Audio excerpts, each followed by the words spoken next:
Hey everyone on the call there. Just giving it a couple of minutes for a few more people to join.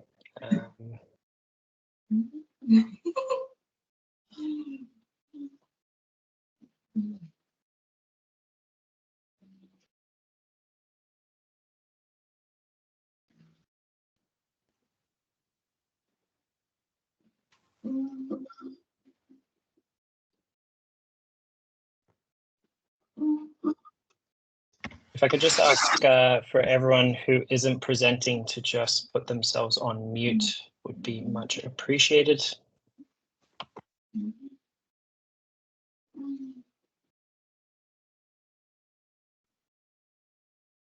Thank you all. Look, conscious of time here, so we may as well kick off. Firstly, welcome to everyone and thank you for joining. Obviously, today is International PMO Day, so it's quite a fitting discussion and panel that we have here to have an interesting discussion as we push forward. I will hand it over to the panel to introduce themselves and then we will run through a few questions and sort of tease out some discussions with our three experts, Sean, Linda, and Mark. And then following that, if anyone does have questions, please do put them into the chat. I will take a look at those at the very end and we will ask them to the panel. So I might hand it over to yourself, Linda, to introduce yourself. Okay, thank you, Daniel. Welcome, everybody. My name is Linda McDermott. I am the Finance Director of the Ireland chapter of PMI, but in my day job, I am a PMO lead in an insurance company. I have been in the PMO space for approximately 17 years now, working across a vast array of industries, including IT services, telecoms, banking, and more recently, the insurance sector. I've also worked in a various range of PMO setups, so from the small leading a project to the strategic, where I've been planning portfolios for the organisation. So hopefully this evening I'll be able to impart some of my knowledge and give you some insight into the world of PMO. So thank you. I'll hand over to Sean. Thanks, Linda, and welcome to everybody. So my name is Sean O'Reilly. Background in terms of PM and PMO. So I'm currently the director of PMO at Airgen, medical device company located in Galway. Spent 30 years in medical devices principally, about 15 years with Boston Scientific, originally from an engineering background, and then that naturally migrated into PM, program management, project management, and PMO. I've worked in different roles in terms of PMO maturity levels.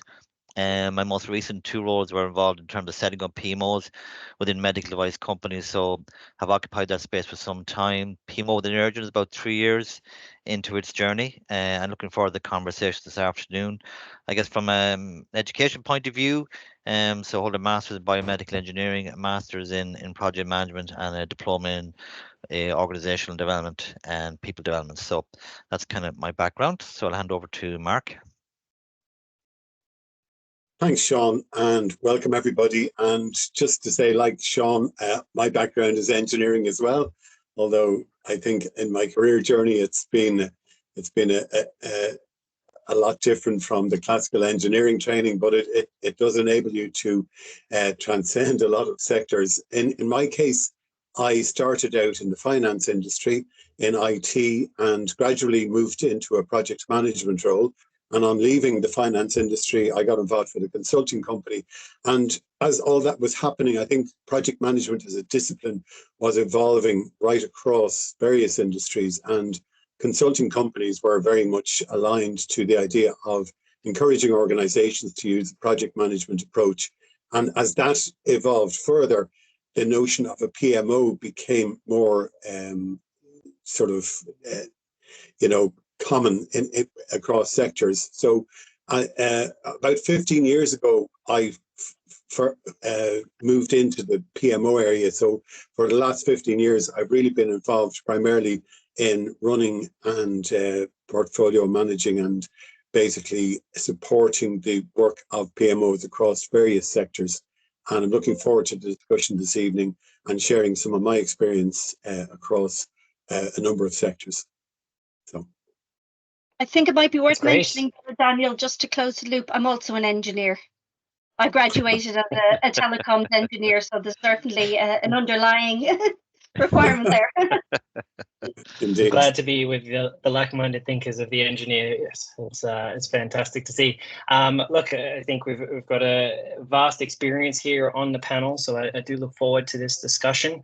Linda, I guess I might start this one off with yourself. With your sort of 17 years in the PMO space across sort of small to large strategic PMO roles.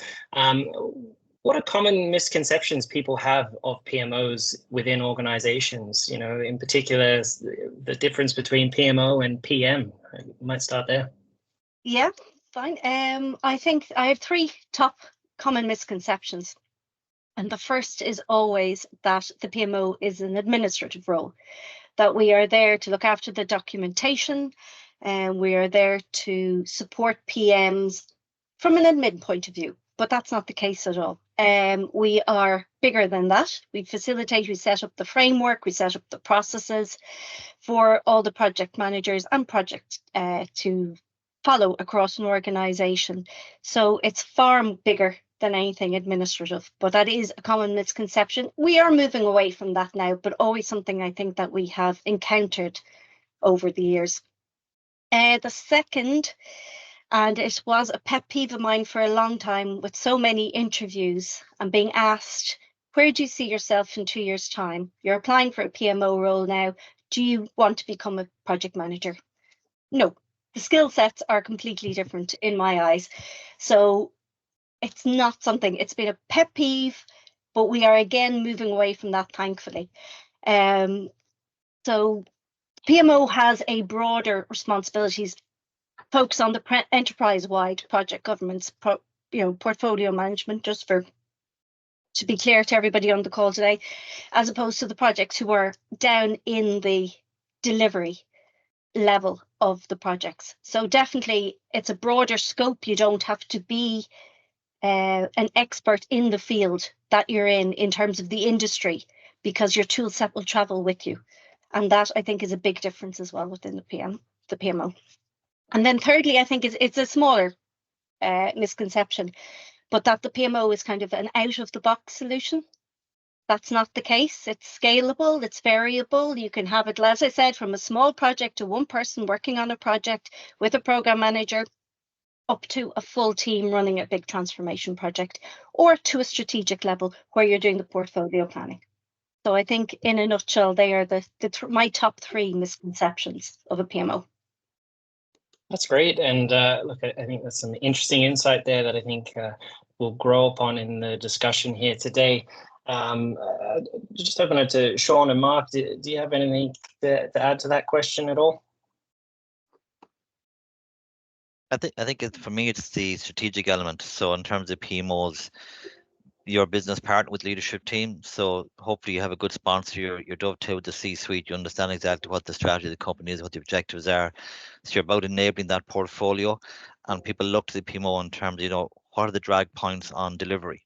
So how can the PMO, remove those pain points? How can we make our process more efficient? How can we give people the tools, the training, the understanding of what means good project management throughout the organization? So, and it's also very much a partner, ideally, so that you're helping to craft that portfolio strategy as well with the leadership team in terms of understanding a shared sense of value, that prioritization piece, how the resourcing prioritization aspect of the business works.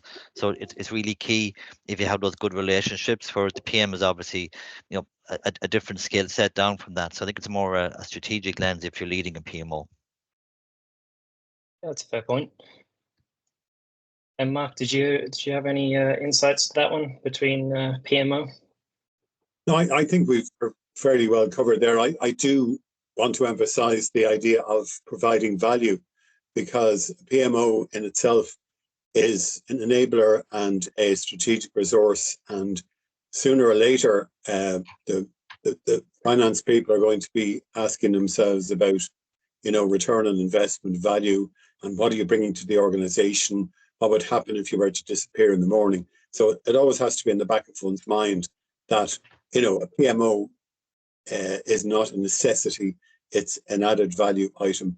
And if you act on that basis and look at your value proposition, I think that's a useful thing to always have in your mind.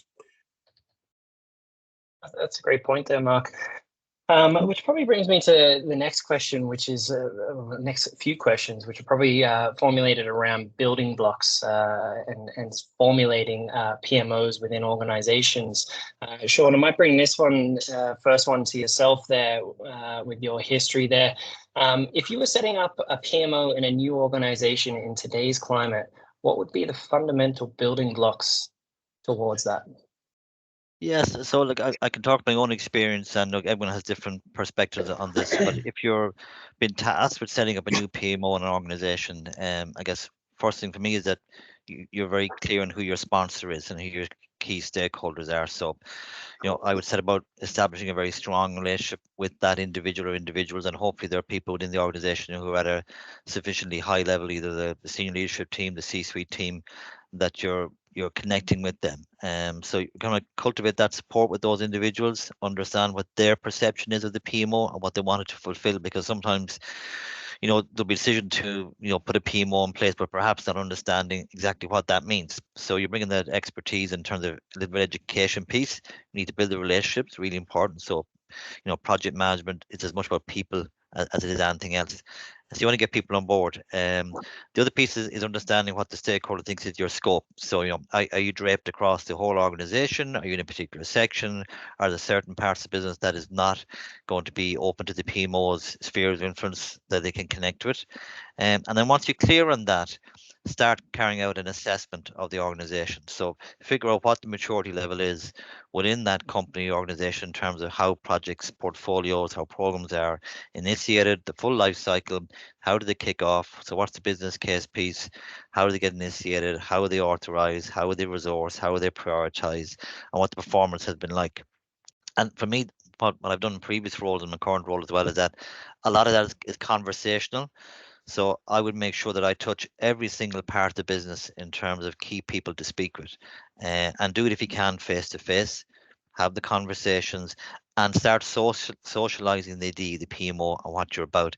But be very clear to frame it in terms of you're there to add value, to make people more successful, the organization more successful. You're there to help people in their roles. Because some people may have some built-in biases, maybe from perception or previous experiences where they've interacted with PMOs that are kind of, a bit of the thought police or an admin type function. You don't want that. But when you get those pain points very often, when you have those conversations, and particularly if you're new, right, you don't carry any baggage as such. So people don't think you're part of the company to some extent initially. So you're having honest conversations. You do it obviously in confidentiality. So you make sure you're very clear in terms of that.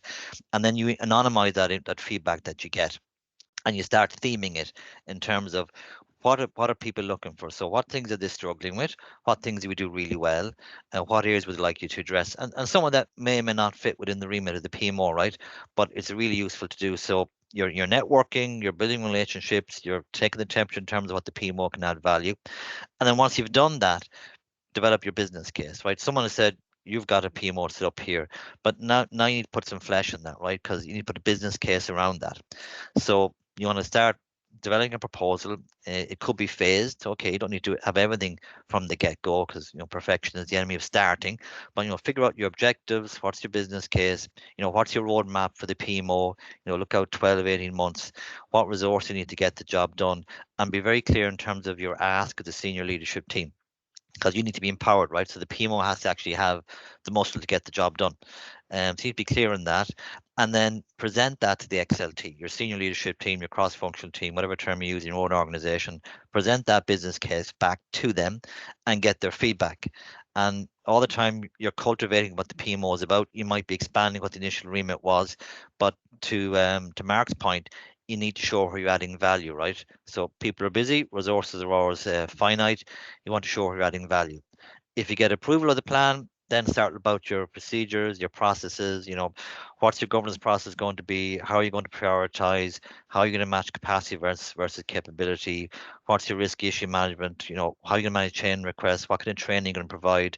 What's your service catalog if you're in that space? And communicate, right? I can't overemphasize communication is really, really important, particularly if you're setting up a new PMO, because you're affecting people's business, right? So this is, you're a change agent as such. It's a kind of transformational program you're bringing in place in and of itself. So you have to over communicate. And when you think you've enough done, do some more, right? That's my advice. And then get up and running, right? So don't navel gaze too much once you've gone through that exercise in terms of figuring out where the pain points are within the business. Do the simple stuff, things that people need to use. So things like tools, templates, guides. They're a part of PM and PMO, but to my mind, they're kind of the smaller part almost. And then figure out in terms of how you're going to measure your success. How you're going to figure that out. And I would advise as well, leverage very heavily if you have the capacity to do it, and that facility is there to is your HR or your people and organization development group. So really use them to your advantage to socialize that PMO piece, to get people on board, right? Keep presenting it in terms of updates at your management forums, be they monthly, whatever that form is within your own business, and make sure that you're building it in.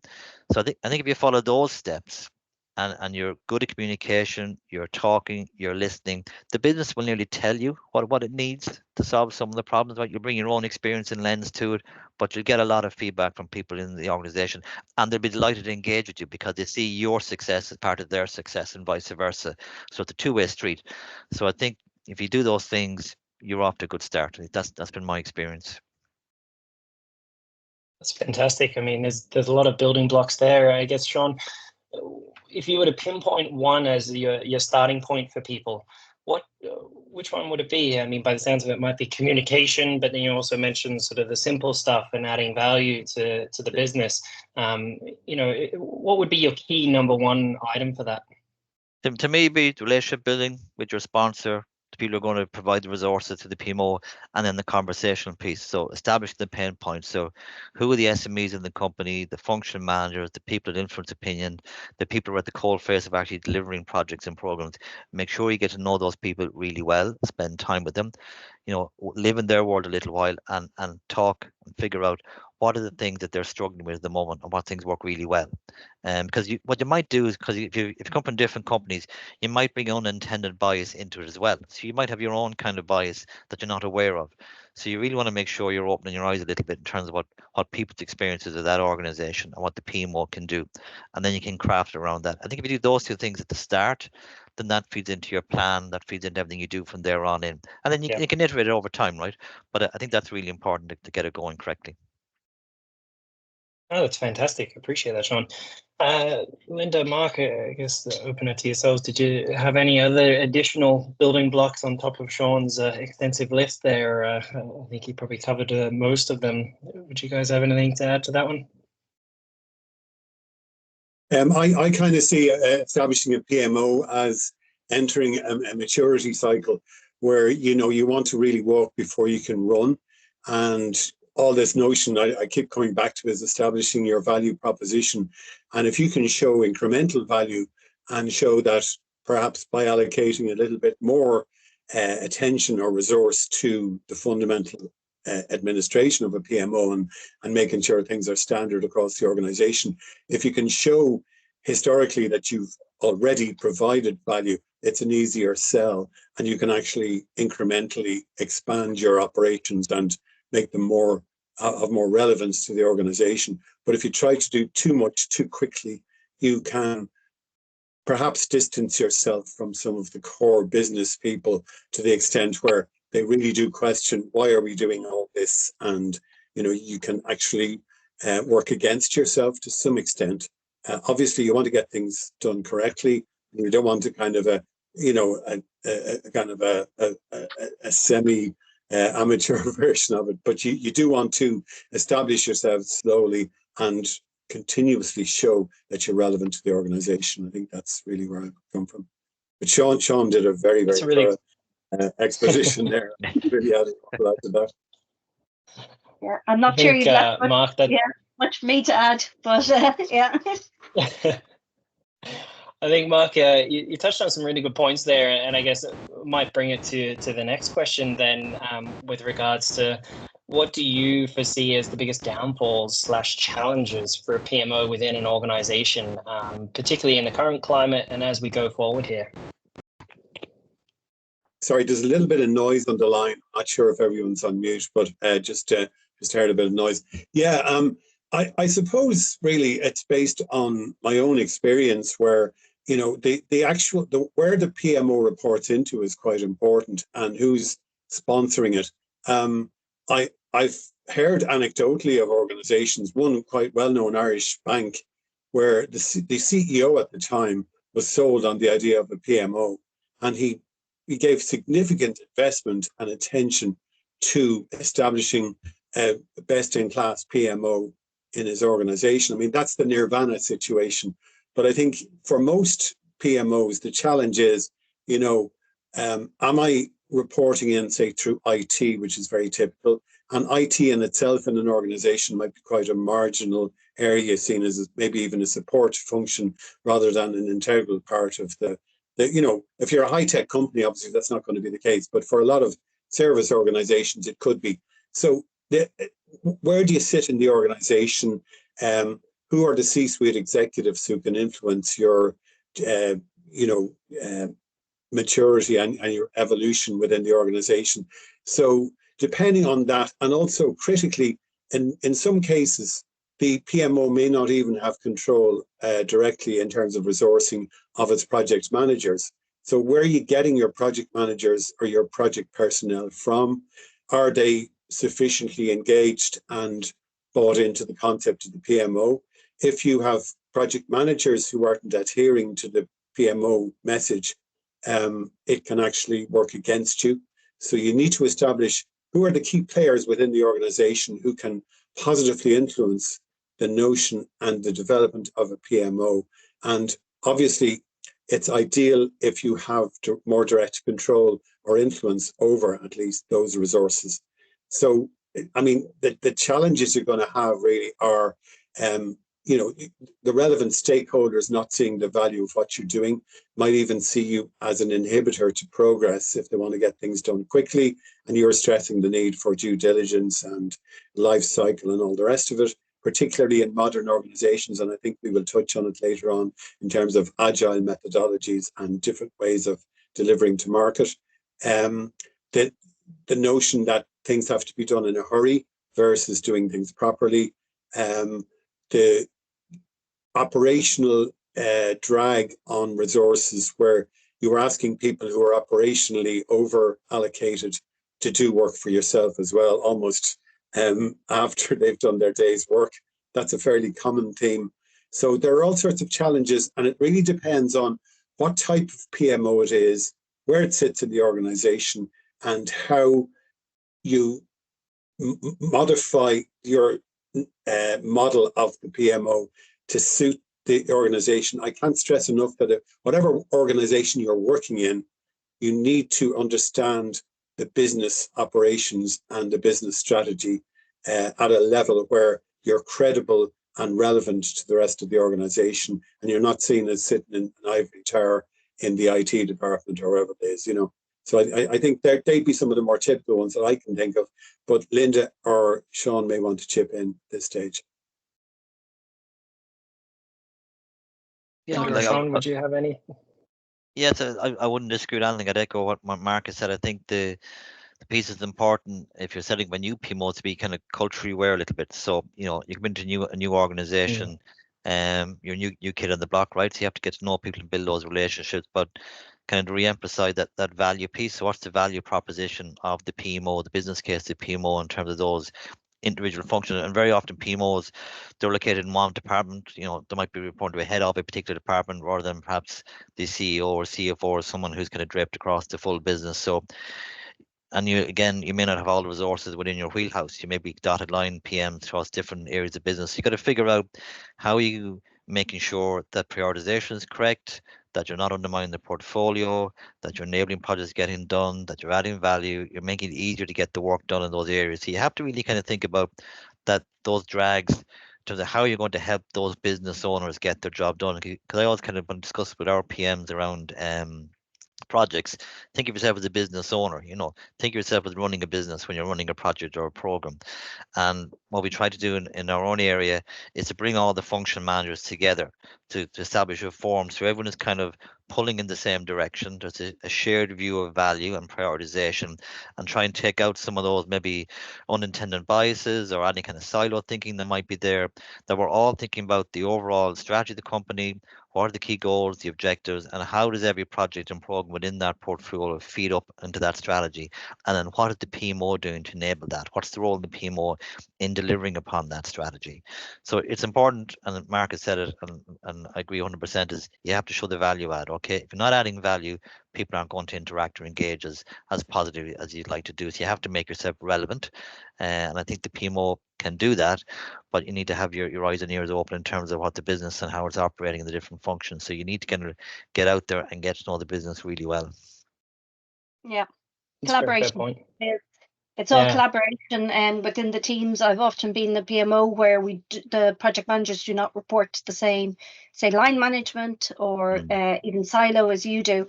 So, like you say, integrate yourselves with them, work together, collaborate, show where you can add value and how you can help them their day-to-day tasks, and it will build from there. Absolutely. It seems like a bit of a common theme across the three of you with regards to there's very much the value proposition from a PMO within an organization, but then on the flip side also being enabled within the organization, whether that's from the C-suite or line managers and so forth. I think there are probably two key themes across the discussion there.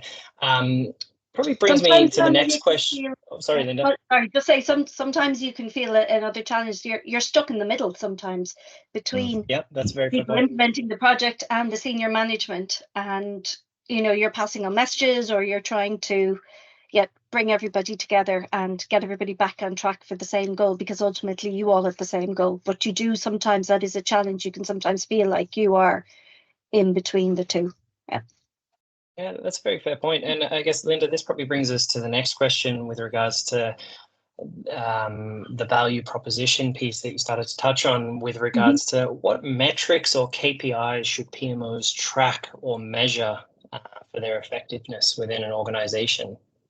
Okay, well, the first is always, and it's the primary one, is that the projects are delivered to the triple constraint, on time, within budget, and to a high standard of quality.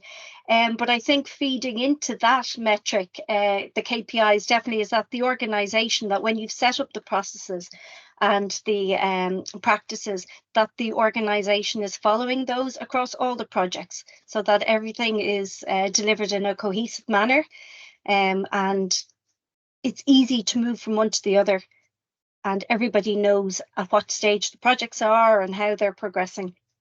I think also another part of that is lessons learned. I mean, we all get to the end of a project, we're all bloody exhausted, and we just want to throw it over the wall and just move on.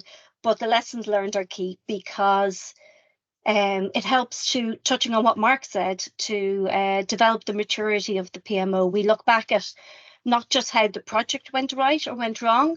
We go back and we look at how the PMO acted, how we could improve, what we can do to deliver and to enhance our value proposition to the organization. So I definitely think the lessons learned is a huge one. As tired and as exhausted as you are at the end of a project, it really, really is an essential practice to keep up. Absolutely. I think that's a very good point, Linda. I think probably everyone on this call collectively knows that firsthand, that finding the time for the lessons learned is always the hardest, yet we always have it at the best of intentions at the beginning of a project, and sometimes doesn't happen.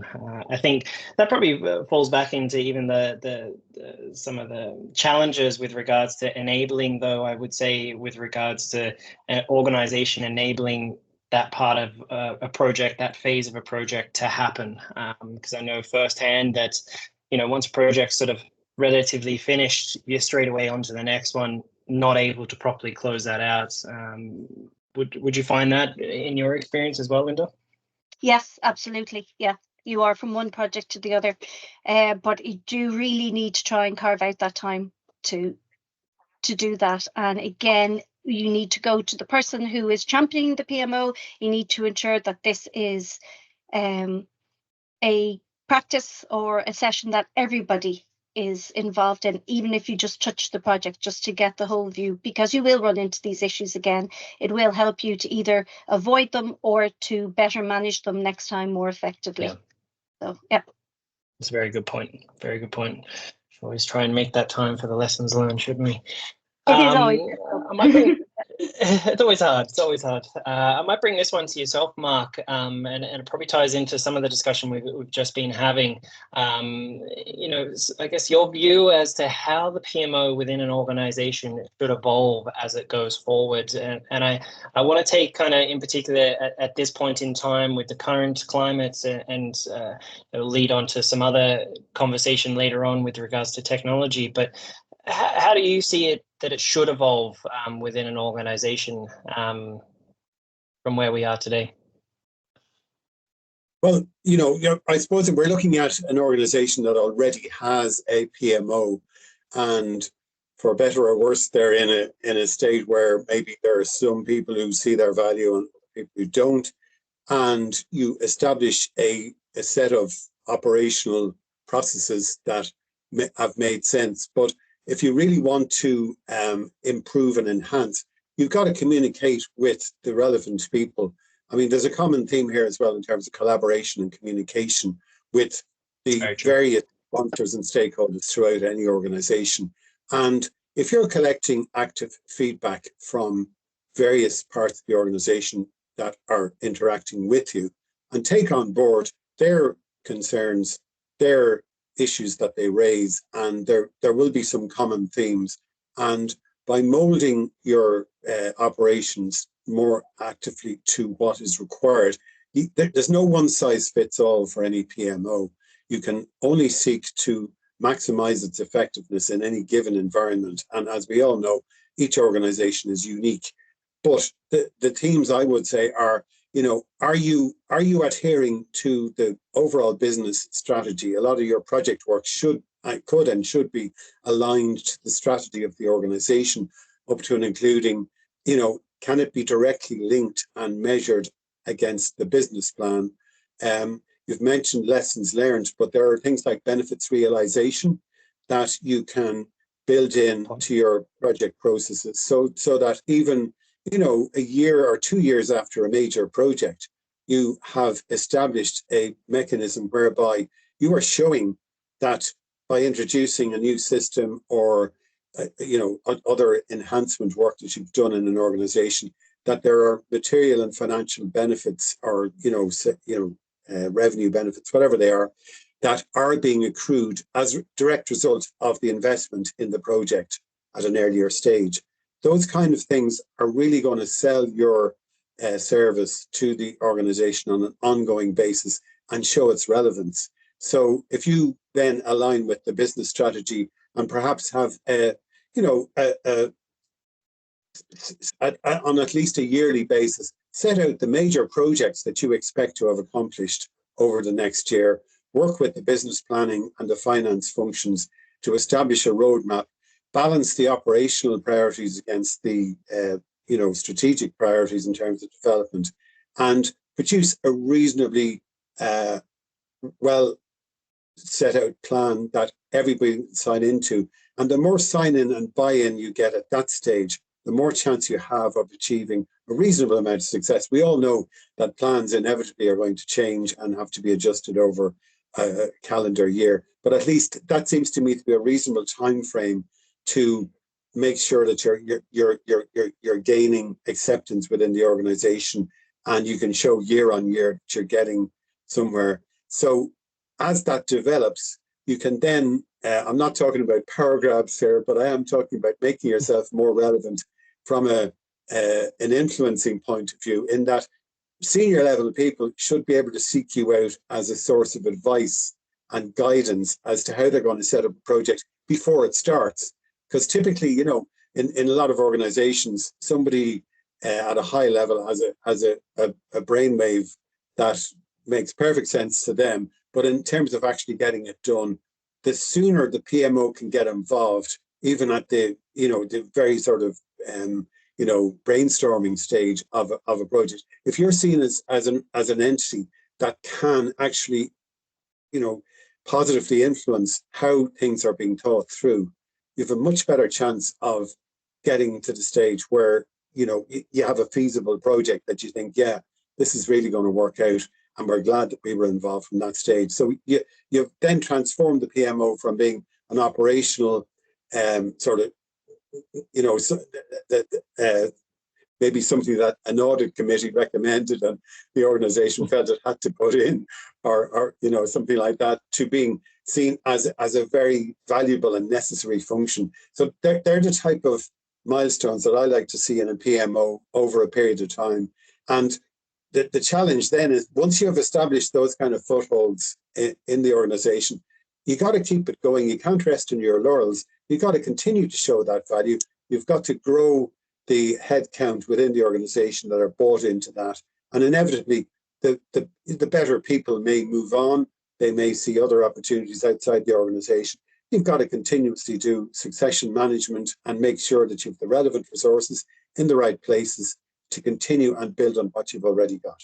I hope that makes sense.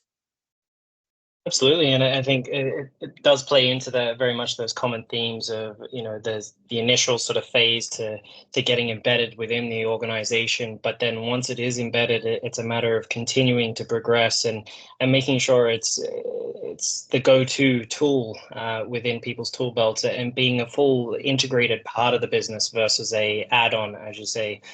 And I think that comes, as we've all probably discussed to this point, is the enablement. But I think the enablement comes from showing the value. You know, what's the value the PMO is bringing, by the sounds of it, which, look, I think that's great. Might bring us to the next question here, and I might bring this to you, Sean, with regards to some of the initial stuff you were discussing around building blocks, and to maybe elaborate a little bit further. What advice would you give organizations looking to enhance their PMO to maximize its value and impact within an organization? And it probably plays on a little bit of what Mark was just saying there, but curious your thoughts to that one. Yeah, so I think there's a couple of things you can do. So, and Mark touched on some of this as well, and Linda as well. So I think in terms of protecting their portfolio, so the PMO should act as almost a gatekeeper. So it's equally as important what you don't get let into the pipeline as what you do let into the pipeline, right? So you're there to protect, because once projects get started, sometimes they tend to get a life of their own, right?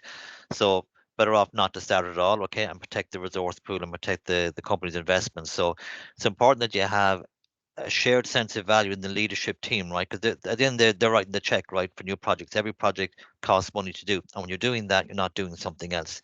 So you're making an investment decision. So I'm being very clear about the business case for every project that enters that portfolio, and having a shared sense of value among the leadership teams. That could be through developing a scoring model or some sort of criteria with different weightings and different things that they value, and that helps then kind of prioritize in terms of projects coming in as well, in terms of when they do get through that initial gate of initiating and they're green lighted. Well, now we can figure out in terms of where to sit in that prioritization within the portfolio, because we have a shared sense of value, and the leadership team are aligned. Might necessarily all agree, but you need to get them aligned, because they'll all have different perceptions around what's valuable to them. I think being very clear in terms of the governance structure. So what is the governance structure in terms of how your projects pass through the life cycle in the company? How are they resourced? How are they prioritized? How are they reviewed? What's the expectations? And making that very standard. So standard processes, standard tools across the board. And I guess I think I would veer away a little bit as being too prescriptive to people, right? I'm not evangelical in terms of you have to use a particular type of methodology, be it Scrum and an Agile framework, or being traditional or waterfall. You right size for the projects, and typically people kind of do like a bit of a hybrid approach in some projects. So make sure it fits. Okay, don't try and ram things that don't necessarily fit within the organization. It's a little bit of tailoring. The resource piece is really important, right? A lot of companies struggle with resource capacity versus capability, right? You only have a certain pool of resources. There's always more projects than there are resources. I've never seen it any different anywhere else. So that piece in terms of assisting leadership to understand the prioritization piece, to be really clear on what the resource pool is. So working with your cross-function managers to understand what is everybody working on, how much real capacity is in the system, and are those people adding value? So monetizing in some way, or understanding the benefits of those particular projects. Not every project will have a benefit in a monetary point of view. There might be health and safety projects, or it might be compliance issues that you have to do. but try and monetize as well to give it a to listen to that voice from your CFO, because you're spending money, right? So making sure you're very clear on that, and then being kind of data led, right? When you run out of resources, you run out of resources. You draw a line. You say, right, that's the projects we can do. If you want to change it, you reprioritize. So you make it kind of black and white. You take the emotion out of the room. You take any unintended bias out of the room, and the PMO takes that heat out of the conversation. Okay, and people can bring their own expertise at leadership level in terms of what they want to enable within the portfolio. Communication, stakeholder engagement, we spoke about it. I would advocate very strongly in terms of new PMOs start and develop in time a community of practice among the PMs within the company, because lots of times you might have some PMs in your PMO, other PMs are not within your function. So start building that collaboration. Don't be an ivory tower. Don't be viewed as in some particular department. You're there for the good of all, right? So you want to start building that community of practice around your PM experts, right? And that gets more people on board, gets people thinking the same way, doing the same thing in terms of standardization. So you're building that community, but you're also embedding PMO into the DNA of the organization. Make sure you're clear in terms of your training, your development piece for career development. It's good for retention, it's good for developing people's careers, and demonstrate value, right? What value are you adding to the business? And keep making sure you have executive support throughout that journey. So there are things I would do, things to be on your radar, right? If you're not clear on your mission, start to worry.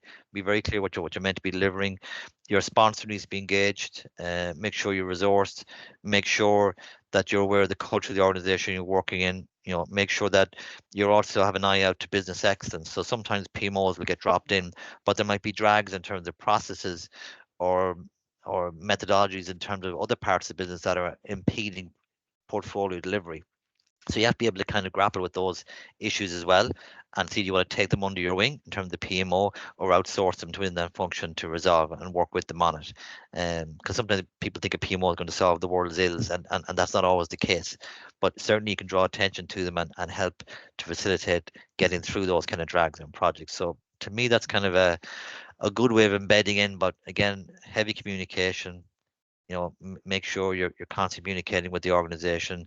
Make sure you're very embedded in terms of the organization goals, the strategy, and you should be able to draw a line, right, from everything in your portfolio and all your projects and programs. It should be a dotted line right the way up into the overall business strategy. You should be able to see a connection in that. Otherwise, you're switching on projects that aren't connected to what the business wants you to do, and that's disrespectful of resources, people's time. So the PMO is part of that, and making sure we protect that valuable resource pool. That's a very good point, Sean. And partially leads me to my next question, and I'll bring this one to you, Mark. And it's around technology, and obviously all the hype at the moment is AI, and it's all the buzz out there at the moment. And I guess, do you see, Mark, that AI will be able to help a PMO as it progresses forward? Do you think it might actually be able to help maximize its value and impact within an organization on the back of Sean's comments there? Sorry, you're just on mute there, Mark. My apologies. Yeah, sorry. Yes, I do think over time AI is going to provide a lot of value. It's a little bit of an unknown quantity in the PMO space, but what we found in other areas is that AI makes a very unscheduled appearance in the mainstream, and people are sort of a little bit taken aback by what it can and can't do. But I mean, I'm old enough to remember the first wave of AI in the last century. And there was a lot of talk about expert systems and their ability to mimic and in some cases replace the skills of real life experts. And as we all know, computers are very good at certain things and not so good at others. And I was actually involved in some AI type projects associated with expert systems many years ago. And suffice it to say, none of them are up and running at this stage. So I think there's a lot of hype around AI, and I think we have to get rid of that. But I think what AI, the current wave of AI has evolved around vastly increased capabilities in the technology space, like processor speeds, ability to process parallel streams of data at a high speed, and things like data mining, all of that stuff. So those areas are very significant for PMOs because, for example, we could have access to a lot more generic data around risk management, issue management, what projects fail, what projects succeed, what are the common threads associated with projects that succeed versus failure. A lot of that information is going to become mainstream. A lot of organizations are going to have access to deeper understanding of the mechanics of projects on a worldwide basis. Many consulting firms sell their services on the basis of having access to that information already, but I think it's going to become much more mainstream. And as a result of that, we probably will have more accurate planning and forecasting, because I do think planning and forecasting at the moment is very, very primitive in some organizations. And it's almost like, optimistic best case scenarios. Oh, that could never happen sort of stuff until it does, the kind of thing. And then in terms of risk management, it's been rammed home to me on a couple of occasions that really assessing your risks, and more importantly, risk mitigation, like what are you prepared to invest to ensure that a risk doesn't become an issue? And that means spending money and taking time and effort to pay attention to that. So there's all these areas where AI could have a huge impact in really recommending on a pseudo-intelligent basis what you really should be paying attention to on a particular project based on accumulated experience globally on similar types of projects and what could possibly go wrong, if you know what I mean. Does that make sense? Yeah, absolutely, it does, and I think that's absolutely key. And I know when we had our little prep conversation, that seemed to be a little bit of a common theme across the three of you with regards to how it might actually be able to enable, in particular, even something as simple as various report writing and different exposure. It would cut down the time on that it would take yourselves to embed that into a business. And I guess on that same train of thought, I might bring this one to you, Linda. Daniel, sorry, I just want to make a point before I finish. Sorry, on the whole AI thing, coming back to the human element, I think both Sean and Linda and myself have highlighted the idea that the PMO stands or falls on the networking, collaboration, and communication that's inherent to the human condition. And I haven't found an AI system yet that can duplicate that. So it's important to value the human element in the PMO. It's absolutely essential to success. I just want to make sure that that's absolutely. And I think, Mark, as Linda rightly pointed out to me last night, that's the key power skills within the current terminology these days. So I think that hasn't gone anywhere, and I think that's the key part to this, that will always be there, that human element of it. Linda, I might bring this one to you. How do you see the role of the PMO evolving in the context of these emerging trends such as AI, but also agile methodologies? I know that came up at the conference recently. Digital transformation and, of course, remote work now that we're in the post-COVID era. Okay, I guess I will start. I think Mark already or Sean already touched on the agile, particularly the PMO will always evolve with the company and how the company works. And from my experience too, and I mirror what Sean said, you will very rarely find an organization just use one methodology or just use that full methodology. So they will pick the parts that work for them within their organization. And you will find the best bits that fit to what you need to do and what you need to develop. So I think with the emerging methodologies, the evolving methodologies, the PMO will also move with the time with the organization, but it's rarely ever 100% waterfall or agile. There's always an element of both. And most organizations will have their own framework, already an idea of it, even if it's not officially rolled out. There's ways of working, and then we adapt to those too. I think with respect to digital transformation, this is just going to serve to enhance the PMO and what we can offer, what our value proposition is. Again, as we touched on with AI, removing the repetitive tasks, hopefully in the future, when you have the 5 different reports for the 5 different stakeholders with the same data just cut up in different ways. We're hoping that the tools and AI technology advancements will help us to cut down that time that we spend doing those mundane tasks and help us to focus on the other areas of the PMO. I think with remote working, it's a way of life now. We're sitting here this evening, we're having this panel discussion over Teams. An example. Yeah, exactly. In my job, I work in a global team. I'm the only person on my team in Dublin. Therefore, I spend my day on Teams. So for me, it's not a huge change, but for some organizations, it has been enormous. And again, it comes back to the communication and the collaboration. Your comms plan has to move with that, has to adapt. I think the most important element is the discipline of a co-located team doesn't drop. You know, the standards don't drop when you are remote. But I think when you've a job to do, we're all grown-ups. You know, when we have a job to do, we sit down, we do it. Communication is now easier than ever. We've got Teams, we've got Zoom, we have instant chat, we have WhatsApp. So we just need to make sure our communication plans reflect that and our discipline doesn't drop. That's a good point. And look, I am conscious of time here and everyone's time this evening. So I see there has been a few questions in the chat. So I might switch over to those and thank you all 3 of you for that great panel discussion. Sean, the first question I have here is actually regarding Sean's point around listening to the organization and getting feedback, which will really help the PMO to be successful.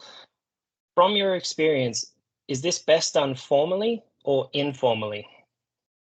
So my own experience, if you're coming new into your organization, you want to do it relatively informally. Okay, you don't want to make it too prescriptive and feel like it's kind of a chore almost. It should be a natural flowing conversation. It's a more comfortable space to be in for the people that you're speaking with. The key part for me is you understand from your sponsor, assuming that you have someone who's sponsoring the initiative, you know, who are the key people you need to talk to. And as you talk to those people, you'll find they'll point you to somebody else you need to talk to, right? And you'll get in that conversation. And you can have some maybe loose guiding questions, you know, tell me 3 things you'd love to, 3 pain points within your organization that you'd love to see addressed. Tell me 3 things we do really well. You know, you can have a kind of an icebreaker type thing. But I think it's always good when you're starting a conversation like that, you're inviting feedback. Okay, so if you're inviting feedback, initiating a conversation, it's also incumbent on you to close out that conversation. So you need to go back and mirror back what you're hearing and make sure, look at it, I made notes during our conversation, really appreciate your time, because it's great to get that feedback. People have given up time to spend with you, and then make sure that you're hearing them correctly. So mirror it back to them, make sure you're getting the message correctly, and then make a commitment that what areas in time that you're going to look to and address. So you want to make sure that you go back to people, right? So like a lessons learned, it's the same thing. Finding lessons learned, that's kind of nearly the easiest part. It's what you do after the lessons learned when you have the harvest done. That's where the work is in terms of addressing those issues that you have to kind of move forward. So for me, it's kind of informal. Have some guiding questions. Better done face to face if you can, if you're in that happy position. Otherwise, do it as we are now, remote. But to me, don't make it too formal. You want to start building relationships, and you want to start feeling that people can trust you and they can work with you. So I would tend to go to more the informal direction. That's a fair point, Sean. And the next question here in the chat is, as part of a PMO setup, have you established communities of practice, and what advice do you have to ensure they are of value to different resource types on a project? I might bring that to yourself, Mark. Yeah, I mean, effectively, I think you need to establish who's who in your community, first of all, and they may come from a range of different backgrounds, and they may have a range of different skill sets to start off with. I think it's important, though, to have some kind of shared methodology. And, you know, obviously we'd be fans of comeback methodology here, and to have some kind of shared methodology that makes sense to the PMO and to the organization. To Linda's point, that has to be capable of amendment and sometimes radical amendment, depending on the nature of the project. We've all been there. So you can't be too prescriptive. But I think it's useful in the sense that you will ask people who are involved in a PM community to reach some agreed standard of competence, whatever that might be. And, you know, recently we're seeing that even PMOs are moving towards formal certification of their own capabilities. And certainly for PMs now, there are a number of suitable courses to bring people along educationally and collectively. And it's useful then to have regular get-togethers of the PM community within an organization for exchange of information, and I stress a two-way exchange of information, because, you know, to avoid the PMO becoming an ivory tower, you want to get the feedback from the relevant people out in the field. Sometimes you're going to hear things you may not particularly have taken on board, or you might want to hear, but it's essential. It comes back to this notion of communication and setting, you know, accepted standards that are, generally speaking, you know, embedded in the organization, and people know what they are. So that's how you kind of get people on board and maintain their sense of community and sense of common purpose within a PMO environment. I hope that answers the question, does it? It does to me, Mark, and I think just on the back of that, obviously, as we're all aware, PMI has partnered with PMO Global Alliance. So I do foresee over the next 12 months, we should see a lot of enhanced training modules being available to us, and a lot more communication from the PMO Global Alliance as part of PMI membership, which is fantastic. I guess going to the next question in the chat here, how do you ensure quality across a range of projects if different delivery methodologies are used in different departments? And it's probably on the back of even the last question there, Mark, that you were tagging onto, but I might bring that to yourself, Linda, with regards to talking about Agile. I feel that's a piece that PMO is used to, is having to be across different typologies.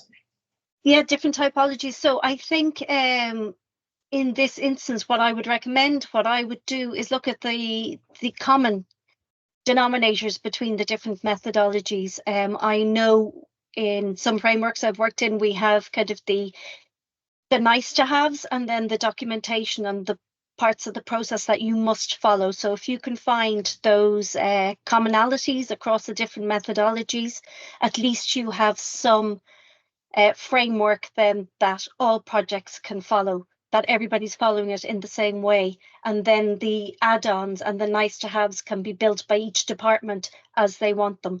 But from a PMO point of view, and looking over the enterprise-wide projects, we can see the important parts that we need, and everything is being delivered in a similar fashion. That's a great point. And look, I'll just bring us to the last question here. And I might bring it to yourself, Sean, there, conscious of everyone's time. Where the model of the PMO is such that the PMs are embedded in the line of business, and I think we did touch on this a little bit earlier on, can you give advice how best to ensure there is excellent collaboration with the PMs and to be aware of their problems and have transparency on projects? And I can say firsthand from myself, I've seen that in multiple different companies, and it is always a challenge. And I think it potentially goes back to some of the comments you were making, Sean, with regards to collaboration and working on those power skills to work your way in there, perhaps. Yeah. Yes, I think what that question is probably hinting at in terms of PMs with kind of dotted line reporting, or you're responsible for the project, but yet the teams who are delivering those, they're not in your immediate orbit. And that's all the challenge, right? How I've kind of addressed that, and there's different ways of doing it, but my own personal experience has been around building a forum of those functional managers where they're all collaborating in terms of the portfolio enablement and delivery. So everyone is playing for the team, right? There isn't any local fiefdoms, there isn't any functional priorities at play. It's all about delivering upon the strategy of the business. So if you have that forum where functional managers are meeting together and you agree on what the prioritization is, you agreed on the resourcing piece, and everyone has a shared view of what the business priorities are, that makes it a lot easier then in terms of engaging with the PMs. So the PMs then are getting the same message from all the different function managers, but particularly they're going to listen to their direct line manager. That's where they're getting their main line. But you've already tapped that into that resource, so everyone's aligned at the leadership level. The other piece is in terms of the networking, the community of practice. So making sure there's an opportunity for PMs to collaborate in a collegiate, respectful atmosphere. With PMOs and Mark touched on too, there's no room for egos in PMO. PMO is not about fiefdoms or ivory towers. It's service leadership, right? That's what it's all about. You're bottom of the queue. You're there to make the team successful and make sure that they get the job done. So if you can create that space where they can network, where they can work together, everyone understands the governance process, okay, in terms of how projects are reviewed throughout the organization, that is standardized. Everyone's working to the same standards and processes. All the functional managers have the same view of value. They all understand the prioritization piece. Then everyone's on the same hymn sheet, right? And that makes it a lot easier then in terms of taking on any functional priorities or any kind of interpretation. It's kind of black and white. These are the projects being resourced. This is the prioritization. This is what we have to go do. And that to me works really well. But again, it's about communication, it's networking, it's building those forms of collaborative environments within the PMO sphere. So it's really important to do that. So I find my own experience that works quite well. Fantastic. And look, I really appreciate that, Linda, Sean, and Mark, for your interesting insights into the PMO world. And I think everyone collectively here has gotten a lot of information out of that. I know I have, and I think it was great. We will, I noticed there was a couple of questions there with regards to PDU and a copy of the recording. We will advise once that's all updated, PDUs. We hope to have that automatically updated for everyone. But look, I just wanted to say a big thanks to yourself, Linda, Sean, and Mark. Thank you for your time, and we will wrap it up there. It was a pleasure. Thanks very much. Enjoyed the Thanks conversation. very much, everybody. Thank you. Thanks very much, everyone. Thanks, guys. Bye-bye. Thanks, Bye-bye. Melinda. Thank you. Have a good evening. Bye-bye. Thank you.